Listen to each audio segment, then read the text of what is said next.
Let's go!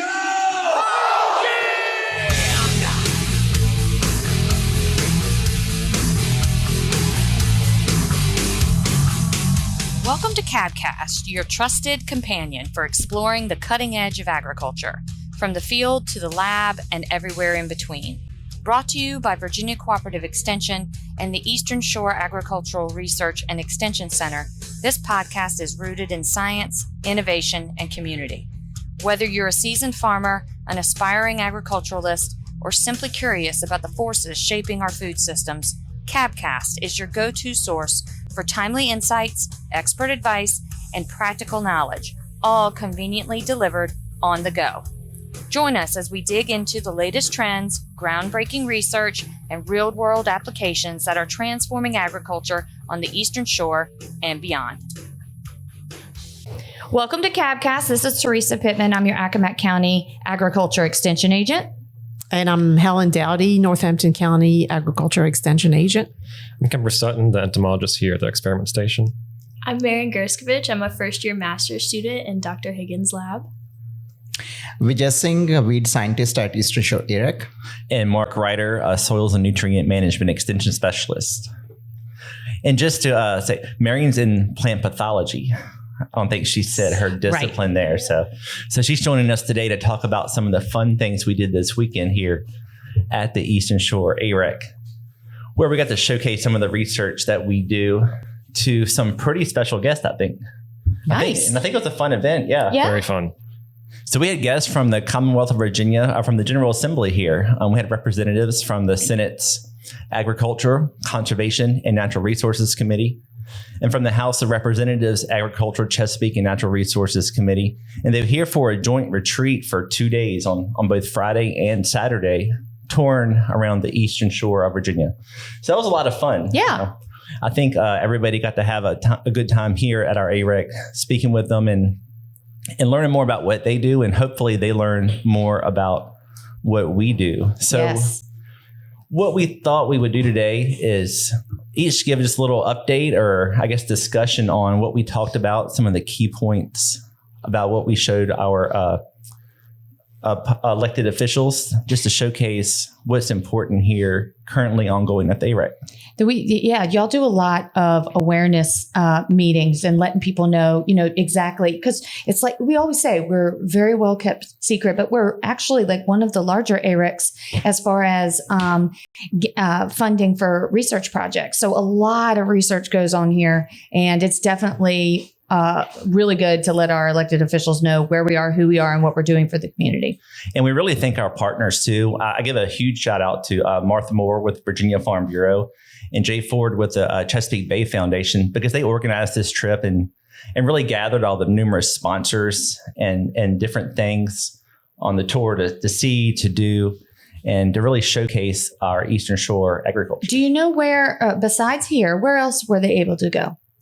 So a couple of the key stops were the Virginia Institute of Marine Sciences Eastern Shore Lab out in Wachapreague, but also had a chance to visit some local farms and go out on the boats. And so I think they have a real good feel for the Eastern Shore agricultural complex, whether it's aquaculture or us land-based systems, and what we do and what's important to us. I'm glad to hear that they went around those other places as well, because we also work in tandem with extension research. We also work in tandem with those, with other farmers and VIMs. And so that allows, they can see us all working together for research and improving Eastern Shore agriculture. So those were some good stops. Yeah, that's right. We all have the same goal, right? Yeah. We all want to have sustainable practices, clean water, but also make sure our industry survives. Sustainability and production. And it's economically viable too, right? Mm-hmm. That's important as well. So I thought what we do is we'll start off with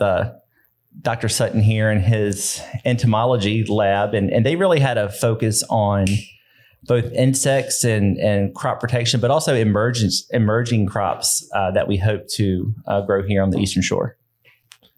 Yeah, it was a really fun field day. The weather was pretty nice this Saturday. It was like mid-80s, so it was really enjoyable. Maybe for some of the folks that are in the office space in the Senate committee, they didn't enjoy it too much. But for us field folks, we enjoyed it. They're not used to it. So I started off the talk with emerging crops and kind of explained how the Eastern Shore in general, with our history of vegetable production, as well as this AREC, are really well suited to really investigate newer crops that could be available for our growers. And just briefly talked about, some of the dry bean work that we're doing, as well as, we've been working on edamame since 2018 and still have some ongoing research with that. And really highlighted the opportunity for us to work with some of our in-state colleges as well as regional partners. And so especially with the dry bean experiment, we're working with Virginia State University and the University of Delaware on that. And it's a really prime example of all these universities coming together to work on something that could be really lucrative for our stakeholders, especially our growers. And so, I began the talk with that, and we showed off a potato digger. And then I really wanted to highlight, my vision for my program and some of the stuff that we've been doing so far. And so not to really go into too much detail, but, we talked about how, pesticides are the number one thing our growers use to manage for insects, and maintaining them is critical for our growers and evaluating them as they change over time, regulatory issues, et cetera, et cetera. But on the other corner of that, I really talked about, developing new strategies to really minimize our pesticide outputs while still maintaining proper insect control and increasing the sustainability of agriculture, especially here in the shore. And so we talked about, like insect monitoring, using that as a tool to have timely applications of pesticides, and then also talked about some of the precision agriculture work I'm doing on potatoes with electroconductivity. And Dylan, my master's student, gave his first talk ever. Very good. And it was a good one at that. And on top of that, it was in front of senators. So wow, good that's job. impressive. Good job, Dylan. You can check that right off. Excellent work. That's awesome. It went great. And, I'm proud of Dylan. So I thought it was a really good field day. You said edamame. So maybe explain what edamame is. I know I honestly had not eaten it much before, like 5 years ago. Yeah, right. So it's a great question. I think at every single stop I asked who here has heard of or had edamame before. And it seemed like 3/4 of the folks at each stop probably raised their hands. And then my next question was, did you know that 90% of edamame is imported from China and Taiwan? Wow. So that really sets the baseline of why it's important for us to grow it here. So edamame is actually a vegetable soybean. As everyone knows and everyone's listening, we have soybeans all over the state. They're the exact same plant. They grow in similar conditions. Just when we harvest it is what makes the difference. And that's going to be harvesting as a vegetable, or the R6 growth stage. So it's kind of like a snap bean, but just a soybean stage. And so we have the infrastructure here. We have the land to grow it. And so part of this grant initially is looking at how we can create domestic production of edamame, and especially here in the Mid-Atlantic. That's cool. Yeah. Excellent. And so moving on to the next stop here, I believe after they went to Kemper's emerging crop entomology stop, they visited the plant pathology lab. Mm-hmm. So Marion, give us a little spill on what y'all... Yeah, for sure. So we had 2 stations set up. One of them was in our diagnostic lab, which is also called our dirty lab. That's where we process all of like the plant samples and cultures, and just that's where we greet people first when they come to bring a sample. And our diagnostic lab honestly helps a lot of farmers and growers and even homeowners in the area. So and as a student, we get a lot of exposure to different like growers versus extension agents versus homeowners, and interacting with them and their knowledge base, as well as all sorts of different plants, vegetables, ornamentals that we might not get exposed to in our own research projects. So it's really cool to be able to share that with the people that came to visit, to show that like our lab and station is super unique, and it benefits us as students as well as the community. And then our other station was, we took them downstairs to our molecular lab, where Harleen, our postdoc, she got to explain in detail one of our research projects that's going on snap beans, but also kind of take what I talked about in the diagnostic lab and like show how we apply that in a research setting.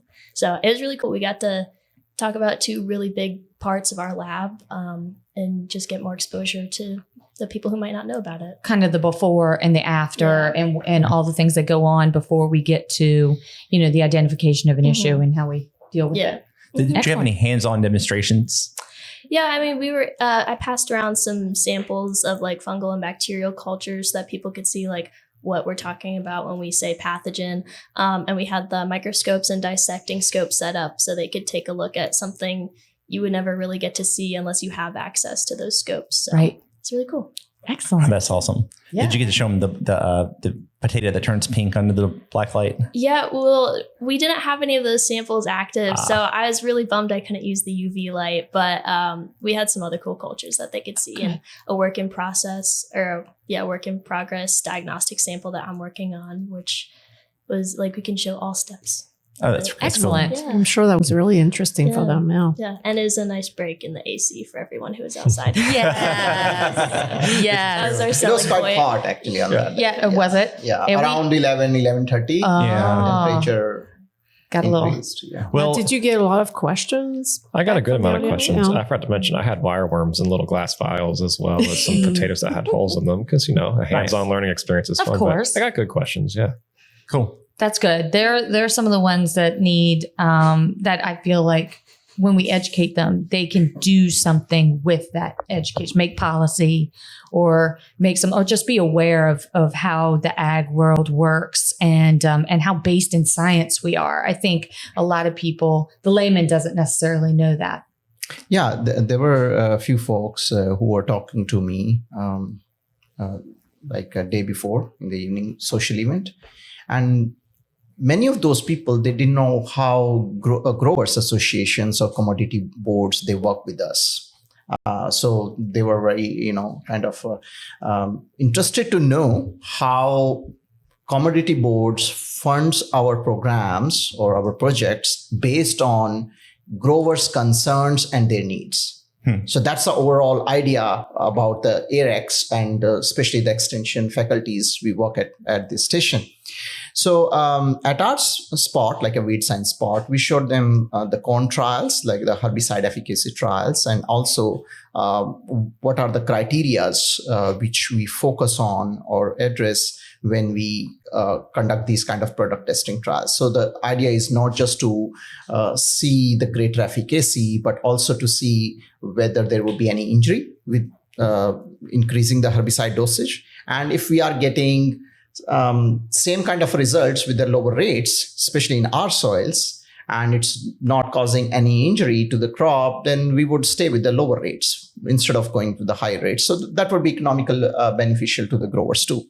The other things we indicated, like all of those fundings from the commodity board, like the corn board, soybean board, Virginia Ag Council, they fund our programs for different studies. Edamame, which we showed several conventional herbicide efficacies in our trials here instead of just Liberty and glyphosate. One thing which we observed this year, and even many of those growers were surprised to see, and I would like to highlight here through this podcast. So Reflex is labeled for soybean, and even like for Edamame that can be used. Same thing, another herbicide is Selectmex. So that is also labeled for soybean for grass control. But if the growers are mixing those herbicides together under stressful conditions when crop is stressed or weather is too hot, that can actually cause injury on soybean and also on Edamame. Edamame more sensitive, but we observe 10-15% of an injury on soybean as well. So either they should spray those two herbicides separately, or they should increase the volume, the carrier volume, to at least 15 to 20 gallons per acre. You've seen some farmer samples this week, right? With some damage, I think. Oh, yeah, exactly. That's a similar kind of the injury what we are observing, and we are going through those samples. The other things there were a lot of questions in terms of economics of using the drones and robotic systems.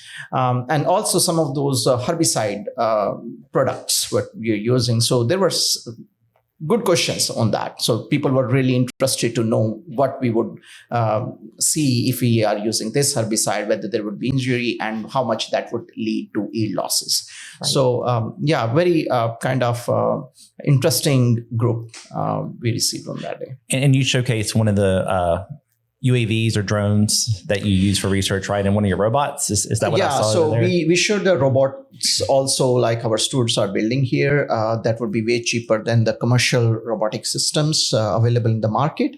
And all those gadgets and devices, even the procedures, would be publicly available next 1 or 2 years. And people can build their own robotic systems, or maybe if one of our grad student would like to start a business of Nice. right? Yeah. Or to engage himself into a commercial company with that. So that would be nice too.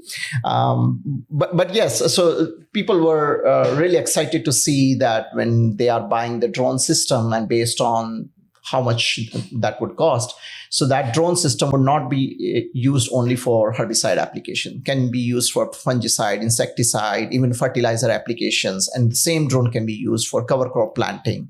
And the good thing was, whatever cover crop we planted with the drone, the biomass was either similar to the tractor drill or greater than that, especially when the plots were irrigated and were tilled. Cool. That's one thing a lot of people don't realize is, they think we're all agriculture students and faculty and staff here at the AREC, but VJ has so much technology being implemented in his research program. He actually has a computer science student, right? Yeah, that's a great. I mean, he's actually building this robot and doing the coding and really making this thing work. So a lot of cool things happening over there. It's really impressive in the last 5 years, actually. Since you've been here, the leaps and bounds with all this technology. I mean, it's moving quick. We went from drones, what a new concept, and I don't think this is going to work too. Now where it's going to be implemented. Senator's team, like they were really excited to know that how these technologies can be incorporated in agriculture. Earlier, they were thinking that these are just the fancy ideas, but they actually saw that how they can be practically used. Right. Yep. And that's my only complaint about Saturday was we could see his drones flying from my research stop, and people kept watching that. We're like, whoa, whoa, whoa. So we had to just stop and wait. Don't worry about the drone. Let's let the drone go away. Yeah. So I'll bring up the next stop here. So we had a soils and nutrient management stop where we had Joseph Haymaker and Will Ubin, our master student in our lab, discussing cover crops. That's one of the big programs here, cost shared in Virginia through the General Assembly's funding. And it's really just a way to get cover crops on the ground. They're not really still paying for themselves. And so we need to have these cost share programs. But I think the eye opener of this is we are actually improving our soil. So we're, higher soil quality, our soil health is improving. And so we had a demonstration where we had a conventional tilled plot that's probably been tilled for 100 plus years. These were farms before we became Virginia Tech, before we were a research station. And then we had the same exact soil that was from 10 feet away that had been in no-till and cover crops for just 10 years. And so, or 14 years rather. And so just comparing those two, one, it was like they were completely different soils, like from different parts of the world or from the country. I mean, this one washed away, muddy, no infiltration, water just ponded on top. The other with the cover crops and the no-till from 14 years. I mean, the water infiltrated, it was clear, it was clean, very little runoff. And that was just a key take-home point to show why we're doing what we're doing and how this money is really helping to overall improve ag systems here in Virginia and what farmers can do to improve, if they can. And they're the ones that are budgeting That's right. in hopes that, they take that information home and they realize what an important part of ag this is. And this is where I just loved having on the same program places like VIMS, who really strive to show and improve aquaculture, to show that, ag here on the shore really is sticking together and all has the same ideologies in hand, right? We all need clean water. Well, everything that we're doing, that's what we're really trying to do. Right. It's have one very strong ag economy. Yes, for sure. And sometimes, most of the time, you'll see a commercial ag producer also have some aquaculture, clams or oysters on the side. So both and being a part of both really is one of those things where it's almost like they're the ultimate conservationists. They're trying hard to manage both and make them both profitable and sustainable and all those special. Yeah, absolutely. And I really want to give a thank you also to Delegate Bloxham.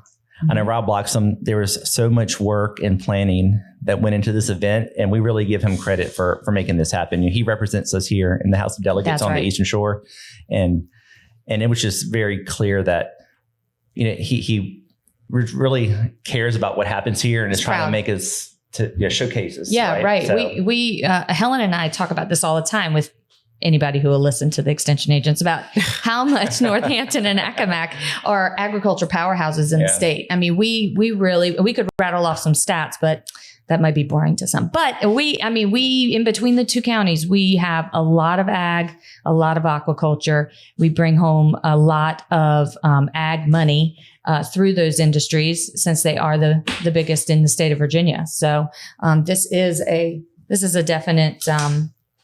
It's great that they came and saw ag on our side of the state versus ag anywhere west of Richmond, which is mostly cows and beef and dairy. well, that's important too. Don't get me wrong. Yeah. It is. Although everybody needs to eat more chicken, just from the Accomack County Extension Agent. Eat more chicken. But come visit anytime, anyone. I mean, whether you're a homeowner, whether you're a political official, I mean, We love to educate. Yeah, we love to talk about what we do. For who doesn't? We definitely do. Well, I'm so happy that Marianne is here. And Marianne, can you tell us a little bit more about what you do as far as your research project here with Doug? Yeah, for sure. So my primary focus is on faba bean pathology. I'm working with a lot of other people working on faba beans, but our task is specifically sort of just to find out what is there, what's causing symptoms, and what we can do about it. So one of the main focuses of my stuff is we're working on a fungicide trial, which I actually just finished a couple weeks ago. And I finally have the data, and I'm starting to get into the nitty gritty of analyzing it, which is so fun for the first time. But otherwise, we're just chugging along, trying to find out what is present and see if we can. It's basically a diagnostic survey is the main chunk of it, which I love because I'm super passionate about diagnostics. But otherwise, I'm also working on the snap bean project that I had mentioned a little bit earlier that Harleen had talked about. It's sort of a newer disease complex. So it's really a lot of detective work. There's only so many papers out there about it. It's not super well described. So we get to, as Harleen and I like to say, put our detective hats on and just sort of get to the root cause of what's causing the symptoms as far as environmental conditions. And then also later on, we're going to try to figure out how we can manage the symptoms and help the pack houses and growers and everyone in the snap bean production process have a easier time. For sure. No, I totally get that. Thank you. Thank you. You're my favorite extension agent. And I love you so much, Helen. Okay. Thanks, Mark and everybody. It was good to hear kind of a wrap up of what went on and where and what they learned. I mean, it's important. So it is. And like I said, anytime they want to come visit or anybody wants to come visit, just let us know. So, and I'll just, and I guess y'all can keep the podcast, keep the motor rolling, but. No, I think we're going to wrap up said podcast. Because we're heading off to virtually attend the Southern Extension Vegetable Working Group meeting here starting at 1:30. So we're going to go log on to Zoom and work on recommendations for entomology, weed science, nutrient management, plant pathology for the extension working group that puts together the Southeast Vegetable Production Guide that represents states from Florida all the way over to Mississippi, Arkansas, and then up through Virginia. Which is definitely a resource that if you are growing vegetables, you have used, touched, been, or been given a recommendation based out of that book for sure. Absolutely. And there's another one we're part of as well, the Mid-Atlantic Vegetable Production Guide. And that one, we're part of that too. So we're in this unique spot here in Virginia where we grow crops common to the north and to the south. And so we're part of both guides to make sure that these recommendations are adequate for our growers here in Virginia. That's excellent. It adds to so much of work on our shoulder. Right? Well, thank y'all for joining us today. And please contact your local county extension agent, Helen or Teresa, if you have any great ideas or want to hear us talk about a subject. You can also stop by the AREC and ask some questions, or our extension offices, one in Eastville, one in Accomack. Thanks for joining us today. Oh, yeah, I forgot about that. What? Thanks for tuning in to CabCast, your front row seat to the future of farming. Brought to you by Virginia Cooperative Extension and the Eastern Shore Agricultural Research and Extension Center. We're here to keep you informed, inspired, and connected to the land and the science that drives it. Don't forget to subscribe on your favorite podcast platform and follow us on social media for updates, behind-the-scenes content, and more.